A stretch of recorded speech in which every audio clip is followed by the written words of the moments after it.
Are you troubled by strange noises in the middle of the night? Do you experience feelings of dread in your basement or attic? Have you or any of your family ever seen a spook, specter, or ghost? If the answer is yes, then don't wait another minute. Pick up your phone and call the professionals. Go, Ghostbusters! Our courteous and efficient staff is on call 24 hours a day to serve all your supernatural elimination needs. We're ready to believe you!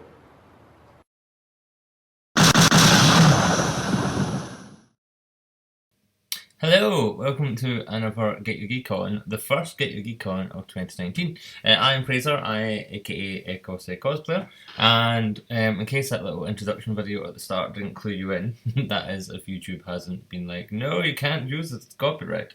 But if you did see the little introduction beforehand, you can probably guess this is going to be a video about Ghostbusters, hence the get-up. This is a really important year for Ghostbusters. The original film came out in 1984, June 16th or June 17th, in America. Can't quite remember when it came out over here because I was just born. But this year is its 35th anniversary, which is pretty damn exciting. Ghostbusters 2, which came out in 1989, also turns it'll turn 30 this year, which means I am 35 in March, so I'm as old as Ghostbusters. The Ghostbusters 2 is still one of my all-time favourite films. Ghostbusters obviously my favourite. Ghostbusters is the first film I remember watching as a 5-year-old on my birthday. I blew out the birthday candles on my Thomas the Tank Engine cake, and I turned around and there was something on the TV and I said, "What's this?" And my mum and my dad said, "It's your favourite?" And I was like, I have a favourite. I clearly have a favourite. And it was the librarian scene at the start of the film. And I just sat down in front of the screen and crossed my legs, because that's what I did for some reason. And I was absolutely hooked. And I've just been obsessed with Ghostbusters ever since, which you probably can tell if you've watched any of my other videos. So, with Ghostbusters turning 35 this year, with Ghostbusters 2 turning 30 this year, and next year we get Ghostbusters 3, which will be co-written and directed by Jason Reitman, who was also the son, who is also the son of Ivan Reitman, who is the executive producer and director of the first 2 Ghostbusters films. Ghostbusters 3 will not carry on the story from the 2016 reboot by Paul Feig, starring Melissa McCarthy, Leslie Jones, Kirsten Wiig and Kate McKinnon. That's their own universe. They did a reboot. They've done their own thing. It's got nothing to do with Ghostbusters 1 and 2, except in the comics by IDW at the moment. They've crossed over with the Prime universe, which has been running in comic book form for a long time now. So the girls continue to live on in the comics, and I'm hoping that Ghostbusters 3 will do well enough at the box office that Sony and Ghost Corps, who run Ghostbusters now, I hope they go, right, maybe it's time to do another film based on the 2016 version, which was subtitled Answer the Call, to differentiate between the originals and the reboot. Personally, thanks to Into the Spider-Verse, which was a cracking film, a really good Spider-Man film, possibly one of the best Spider-Man films there's ever been, since that kind of crosses over different Spider-Men and Spider-Woman and Spider-Gwen. I love Spider-Gwen. Because it's a film about all of them coming together in the same universe. And it's done so well at the box office. It's been nominated for awards. It's won awards. I think it's up for the best animated feature at the Oscars. I'm kind of hoping that if we don't get a direct sequel to Answer the Call, that we can have some kind of animated shared universe. I think that would be really good, because despite what you might think, there are a lot of people out there who like the 2016 version. It did well at the box office. It didn't do well enough, but it broke even. People were like, "Oh, but it cost you $100 million. It didn't. Do your research, children. Do a bit of Googling, and you'll see that it broke even. And it lives on. You know, Jo, who's one of our Ghostbusters Glasgow members, she's a 2016 cosplayer. And there's more on our group who are fans of 2016 who are in the process of building their 2016 suits. So, there you are. It's a popular film. So, back to our video, the first of 2019. I'm going to be playing Ghostbusters, the 1984 video game, on the Commodore 64, as you can see scrolling at the bottom. Hope you guys can still see me.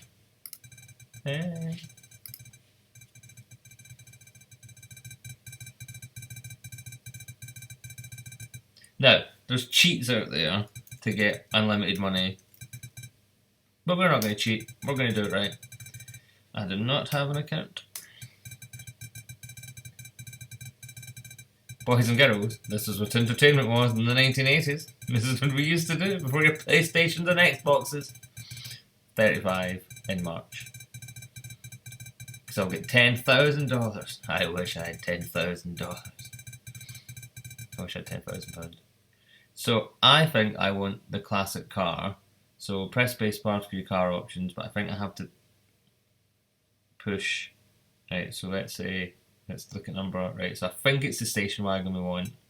So let's have a look at that. That did nothing. Let's press turn. Is that going to make me buy it straight away? It has. Okay, that's fine. So we want a PK energy detector, because that's going to let us know when there's ghosts about. We're going to want an image intensifier, because that's going to show us where the ghosts are quicker. We're going to want a marshmallow sensor, because at some point all the ghost energy, the PK energy is going to all get together. Stay Puft's going to show up and he's going to cause a bucket load of damage, and I want to be able to get rid of him quickly. I want to know that he's here. I also want ghost bait, because that's going to help me lure Stay Puft away. I'm going to want some ghost traps, because once you run out of traps, you've got to go back to the HQ. Oh, I don't have enough money for that. Have I got enough money for you? I do not. Oh man. Oh, ghost walk. Oh, it would have been good. Yeah, okay. Well, hopefully we can come back and buy more stuff. If not, it's fine. No big deal. Right. Let's get going. So, here's us. This is us. And you go all the way along, you go up, and you push up, and then you press fire.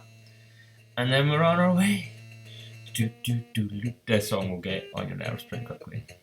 So as you can see, the city's PKA energy is, I don't know where I'm pointing, is getting high. That means that there's lots of ghosties about.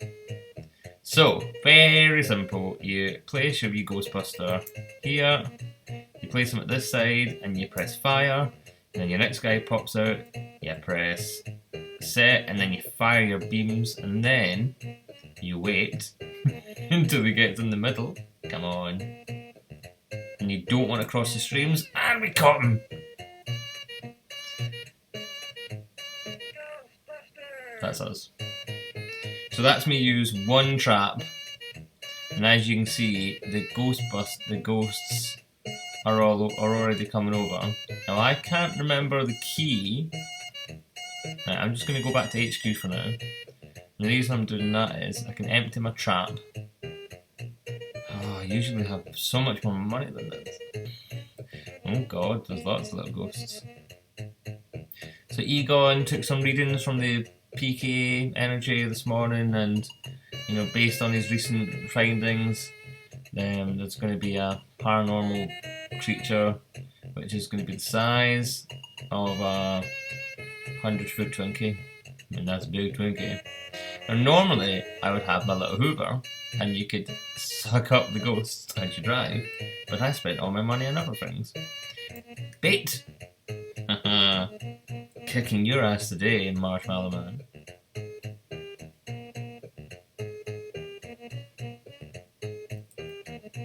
And just worry how much bait I have left. So we're really, I think we're close to the end of the game. I think we're getting there.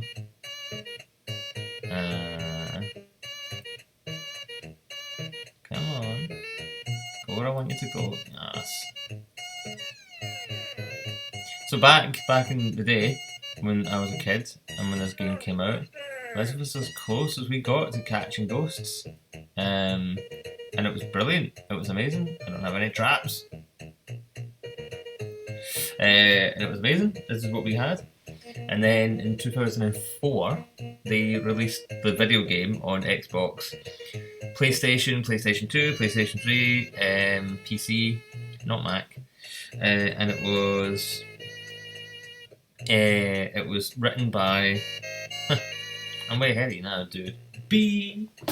It was written by Harold Ramis and Dan Aykroyd, and they got the original voice cast back, and they made a brand new Ghostbusters game. 2009 it was, I do apologise. And it was essentially the third movie. It took place in 1991, so 3 years after the second film.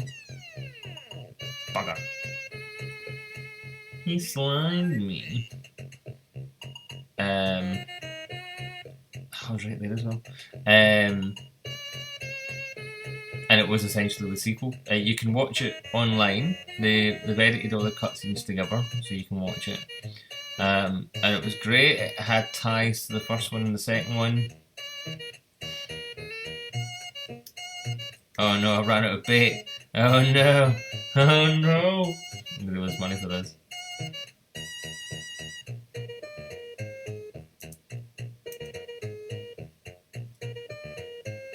Oh. Looks like we're going to Zoo's place. So I need to get in here before he can stomp on me.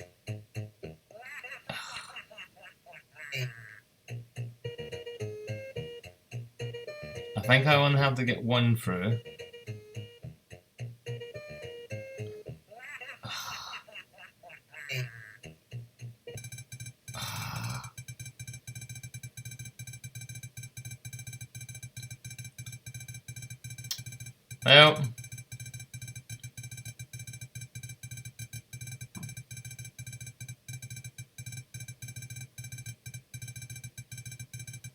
Well, I need to write this down.